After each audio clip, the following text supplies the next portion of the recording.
এবার মধ্য আমেরিকার দেশ পানামার বিরুদ্ধে নতুন অভিযোগ আনলেন যুক্তরাষ্ট্রের নবনির্বাচিত প্রেসিডেন্ট ডোনাল্ড ট্রাম্প। তার দাবি, পানামা খাল ব্যবহারের জন্য অতিরিক্ত ফি আদায় করছে দেশটি। এমনকি মার্কিন মিত্র পানামার কাছ থেকে খালটির নিয়ন্ত্রণভার যুক্তরাষ্ট্রে ফিরিয়ে নেওয়ার হুমকিও দিয়েছেন তিনি। সম্প্রতি নিজের সামাজিক যোগাযোগ মাধ্যম ট্রুথ সোশ্যালে দেওয়া এক পোস্টে এই হুমকি দিয়েছেন ট্রাম্প।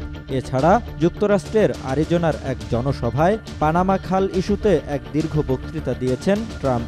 পানামা কর্তৃপক্ষকে সতর্ক করে দিয়ে ট্রাম্প বলেছেন, এই খালের ব্যবস্থাপনার দায়িত্ব পানামার, চীন বা অন্য কারো নয়। যদি পানামা নিরাপদ, দক্ষ ও বিশ্বস্ত পরিচালনা নিশ্চিত করতে না পারে, তবে আমরা কোনো রকম প্রশ্ন ছাড়াই পানামা খালের নিয়ন্ত্রণ পুরোপুরিভাবে আমাদের হাতে তুলে দেওয়ার দাবি জানাবো।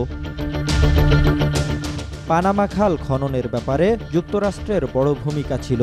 মূলত যুক্তরাষ্ট্রই খালটি নির্মাণ করে বেশ কয়েক দশক ধরে এটির আশপাশের এলাকায় প্রশাসনিক ব্যবস্থা নিয়ন্ত্রণ করেছে। এরপর কিছুদিন পানামার সঙ্গে যৌথভাবে খালটি পরিচালনার পর ১৯৯৯ সালে যুক্তরাষ্ট্র সরকার এটির নিয়ন্ত্রণ পুরোপুরি পানামার কাছে ছেড়ে দেয়। পানামা খাল দিয়ে বিশ্বের মোট নৌবাণিজ্যের ৫% বেশি নৌ চলাচল করে। দক্ষিণ আমেরিকা মহাদেশ ঘুরে বিপজ্জনক ও দীর্ঘ নৌরুট এড়িয়ে এশিয়া ও যুক্তরাষ্ট্রের পূর্ব তীর অভিমুখে চলাচলকারী জাহাজগুলো এই রুটটি ব্যবহার করে থাকে।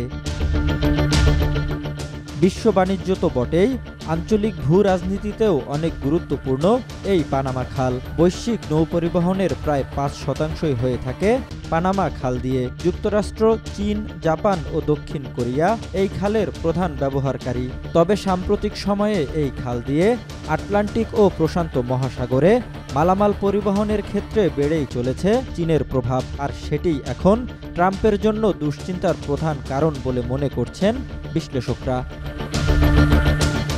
জহিরুল ইসলাম, আজ কাল।